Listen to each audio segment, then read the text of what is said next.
everybody. I'm Meg Reid. I'm the executive director of the Hub City Writers Project and the publisher of Hub City Press. I just wanted to hop on today and give you an update about what's going on at the federal level that you've probably been hearing quite a bit about, and maybe in sort of the spirit of our mission of spreading transparency and clarity in everything we do. We wanted to tell you exactly how that's going to impact us here at Hub City. We hope that that'll make you understand the situation better and also be able to advocate for literary organizations like Hub City, but that you value in your own communities and also nationwide. As many of you are probably aware and has been reported, we received a termination letter for our federal grant on Friday night at about 10 p.m. While many of us have been expecting something, we knew that DOGE was at the NEA and that there would likely be cuts.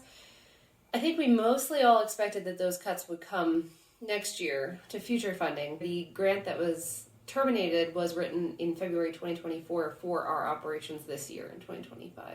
So what all these publishers are facing, I know there's about 45 of us, is that this money is expenses that are currently coming in and will be coming in for the rest of the year. And now the grant has been terminated and we have to make up that funding and pay our bills. More specifically, these funds were going to help us publish books like Plum by Andy Anderegg, World Without End that came out this week, Ashley Jones' new collection, Lullaby for the Grieving, as well as Hothouse Bloom by Austin Wohlers in the fall.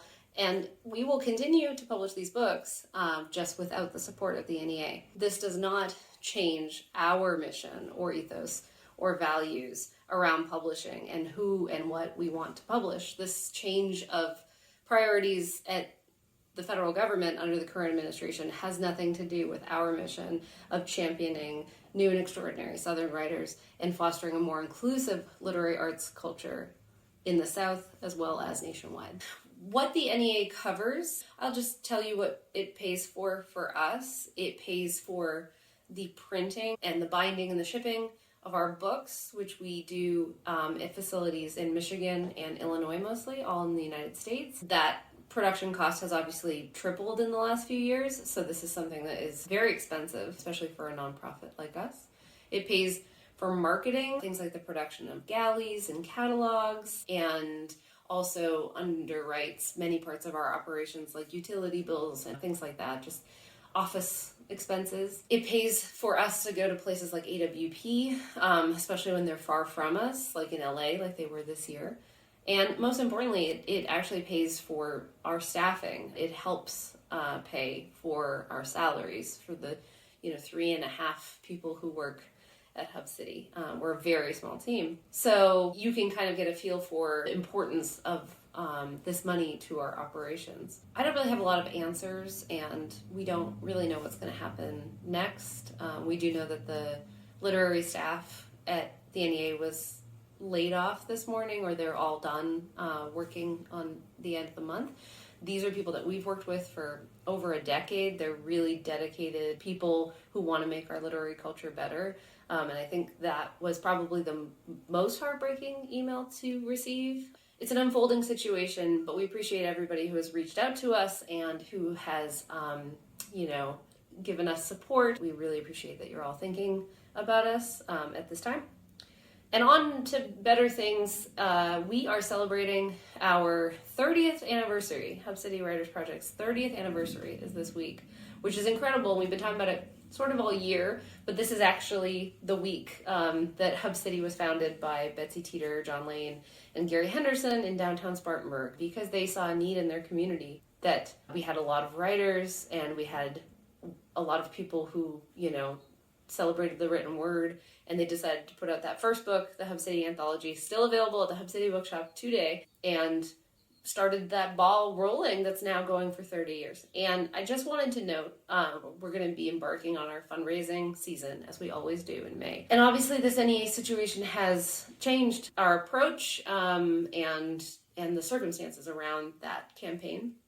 But I want to say that the thing that we all love here at Hub City is that we always kind of tout that we don't have any one major backer. We don't have a university. We don't have a single corporate donor behind us.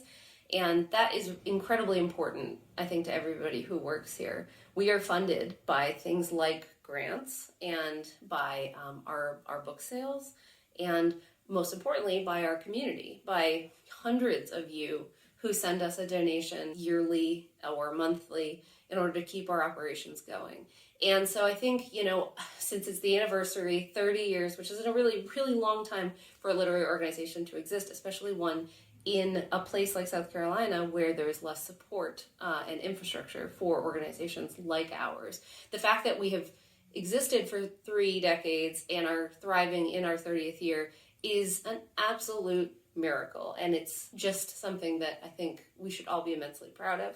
I'm focused on that. I'm focused on celebrating that this week, and I hope that this video is helpful. I hope that it helps you understand the situation that we're facing. I hope that you'll consider going to hubcity.org/support and making a donation. It could be $5 a month, $10 a month. I was thinking about this morning, we get $25,000 from the NEA.